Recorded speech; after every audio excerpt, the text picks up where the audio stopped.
Alright, so we have a Rhino. I believe it's a 660. Year escapes me. Owner bought it literally a week ago. It developed a lot of problems. Had another mechanic come out, threw oil in it, and spitting out oil. And I quoted him for a complete rebuild job, which is absurd. I just came in, started with basics. You know, you take all the peripheral off, intake, and all that stuff. All this stuff down here. And just start with, compression spark,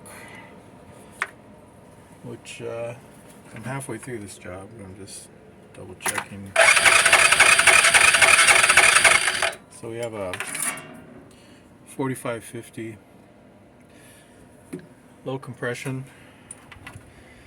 So I popped the tops off and I'm going to proceed to do a valve adjustment. The oil spitting out was just overfill, a lot of overfill. So I tested the motor for vacuum, scoped it down in there. It looked pretty clean, real clean actually. Scoped it on the rear and then scoped inside the chamber. Real low carbon use. Doesn't look like we had a lot of overheating damage there. So I don't have indicators of overheating, but the thermostat was not present. But you know, guys pull them, so I don't know. I don't see any overheating. I took the chain tensioner off, fully functional. Doesn't look like it's stretched, overheated.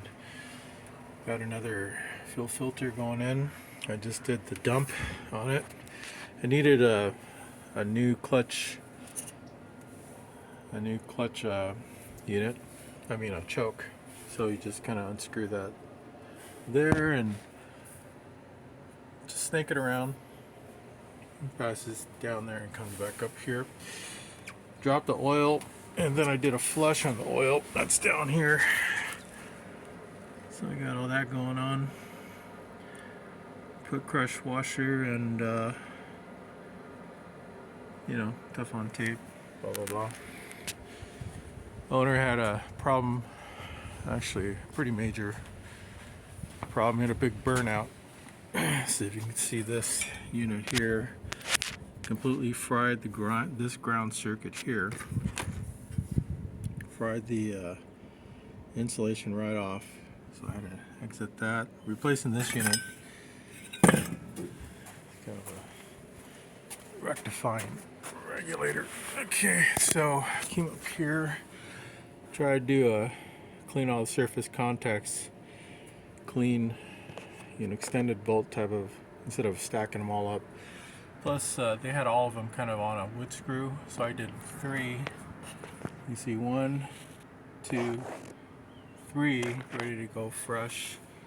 I dremelled the surfaces so we have good contact. So I just got done up with that first layer was just taking all the spaghetti off. There's just a lot of crazy wildness because of this, amp.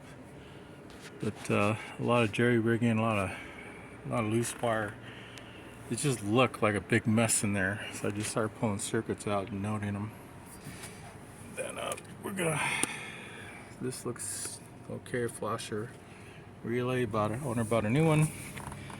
Battery looks really good. Just kind of going in surgically and restoring the battery connection routes to a couple of the toggles up here. Count about 3 of them. Gonna clean up that wire mess down there. A couple of these kind of just dangling. Literally two of these circuits just dangling. I think another mechanic came in and just started snipping stuff and dropping it. Let's see. Pulled the drain, siphoned, pumped the drain, all the old gas out. Then did a flush. It came out pretty thick, borderline sludge. Again, replacing that unit there. They had, to me, I've been, scoped intake, exhaust, chamber, visually looked at the scoped up on exhaust and intake valves, and then on the back side down there, no burn damage, looks pretty good. Looks like somebody replaced the dry belt, because I see the old one on the other side. Just pretty standard, just pulling the covers off.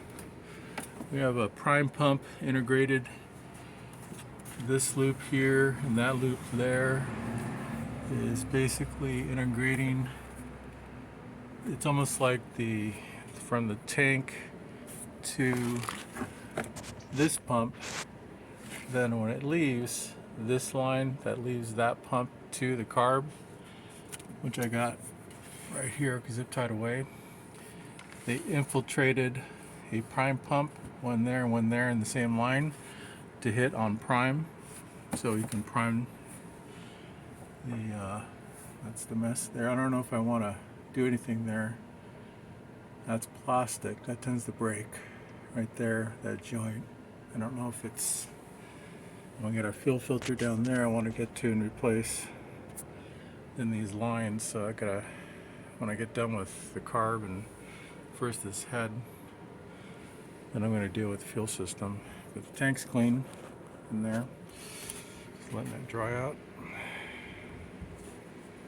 Quite a bit in terms of when you invite the electrical in with fuel system, which is tank, fuel delivery, fuel pump, carburetor, and then you deal with, things like a replacement cable, and then you got to deal with the top end and cooling system. It's a multi-level job here going on.